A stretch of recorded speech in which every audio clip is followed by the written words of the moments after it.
Hello, hello, hello, hello, hello, hello, hello, hello, hello, hello, hello, hello, hello, hello, hello, hello. I'm stuck in a loop now. I don't know what.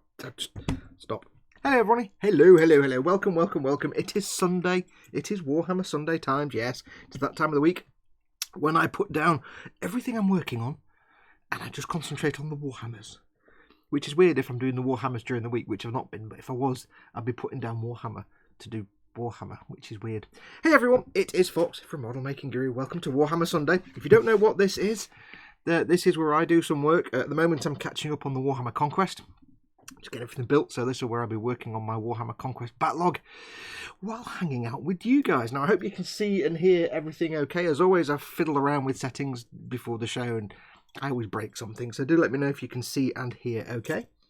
As always, if you've not seen one of these things before, I will basically try and do some work for the next 3 hours, kept company by you guys in the chat there. You can see the chat there. Now, if you want to join in the live chat, you really should, because everybody in the live chat is awesome, and it's a good place to hang out. If you're watching this embedded on Hello or Facebook or Patreon or somewhere else, and you want to join the live chat, just hit the YouTube icon that's probably down here underneath the video player, down in the bottom right somewhere. And that will take you to the YouTube page where you can join in the typey live chat. If you've not seen one of these before, I will basically hang out with you guys. I depend on you guys to give me things to talk about, so I interact with the chat constantly, which is why I never get much work done. But I'm not like one of these streams where you just see me working and saying nothing, because I'm miserable, boring. And why would you watch that? I'm the kind of thing you have on in the background while you're doing something else, and it's just me talking away to myself in the background in your living room or bedroom or house or kitchen or wherever you are doing whatever you are doing. Now, as always, we have the stream boss battle going on.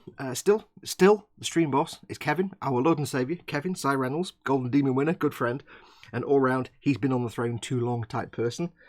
If you're not familiar with Stream Boss, basically it's your chance to win up to 500 quid's worth of Warhammer stuff. Basically, Kevin is the current Stream Boss. I know it says Model Making Guru, but ignore that. Kevin is the current Stream Boss. You can knock his health down, and whoever gets him to 0 wins a whole mess of budget to spend at Games Workshop or Forge World. If you want to get his health down, all you do is you do a super chat, which is the little... If you're in the chat on the YouTube, the little dollar symbol at the bottom of the chat window, you would click on that and you'll be able to do a super chat. Or if you want to, you can put a tip through the tip jar, which is there, streamlabs.com/model making guru. Either way, whatever you put through, the more you put through, the more his health comes off. And whoever gets him to 0, they win the budget, which is basically all the money raised through the tips and the super chats, because that all goes into a big pool. If you get him to 0, that is what you win. I tell you how much you've got, you tell me what you want me to order for you from Games Workshop or Forge World, or if you're in the EU or UK Goblin Gaming, and I order it and it appears on your doorstep free of charge. There you go. So yes, do have a go. We have one little super chat already. Now, Skullfish is up to his game. He's gone for 5 at this time. Skullfish, thank you very much. Skullfish, who says, of course, Soup Cat, cat of the soup. That's a super chat. That's what a super chat is. It also is a way for me to see your comment. If you want to catch my attention with something, you can put your comment in capital letters, or you can do a super chat. It makes a noise and it does a coloured box, and I can't possibly miss it. So welcome, welcome, welcome. Thank you for that, Skullfish. I really appreciate that. That's gone into the budget. So yes, you can win yourself a big budget, basically. When Kevin became Stream Boss, he won 500 quid a budget. He literally won 500 quid's worth of budget to spend as he decided. Now, let's have a quick look and see who we've got in chat. I haven't got everybody in chat because I can't go all the way back to the beginning. But the first one I have, I know Pascal was the first in, because the moment I created the stream earlier on today, Pascal came in and said, I won't be there right at the start, but I'll be in later. So welcome to Pascal in advance. Lynn Dipple is in. The first comment I've got, Heidi. Heidi Lynn. Now Lynn has to go off to work, but she popped in a bit backwards and forwards. But welcome and goodbye, Lynn. Thank you for coming in. Maybe you'll get a chance to pop in while you're at work. You never know. But welcome, welcome. Hope you're okay. Nim is in, of course. Nim has just finished moving house and has basically got like a bed and a cupboard to put ramen in. I think that's about it. And obviously an internet connection. So welcome, Nim. Candygram from Mongo. Welcome, Candygram. Dad, of course, is one of your mods. Dad is in. Dad and Chris at Gross Models is another one of your mods. My mods are lovely people.